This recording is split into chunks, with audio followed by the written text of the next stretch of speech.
ტერორისტული აქტების ჩადენაში ბრალდებულ 15 მოქალაქეს თბილისის საქალაქო სასამართლომ განაჩენი გამოუტანა.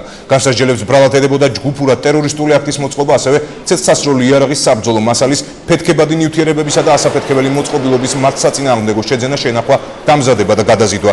მუხრან ცხადაიას სასჯელის უმაღლესი ზომა უბადო თავისუფლების აღკვეთა შეეფარდა. დანარჩენ 14 მოქალაქეს კი 30 წლიანი პატიმრობა ტერორისტული ორგანიზაციის წევრებმა თბილისში და სამეგრელოს რაიონში 2009-2010 წლებში რამდენიმე ტერორისტული აქტი განახორციელეს, მათ შორის ლეიბორისტული პარტიის ოფისთან, რომელსაც ერთი ადამიანის სიცოცხლე ემსხვერპლა. დანაშაუები რუსეთის სპეცსამსახურებთან თანამშრომლობით საქართველოში არეულობების მოწყობით იყვნენ დაინტერესებულნი, ისინი სახელმწიფოს სტრატეგიული, პოლიტიკური, ეკონომიკური ინტერესების ხელყოფასაც აპირებდნენ. თბილისის საქალაქო სასამართლომ დაასრულა სისხლის სამართლის საქმის არსებითი განხილვა 15 ბრალდებულის მიმართ.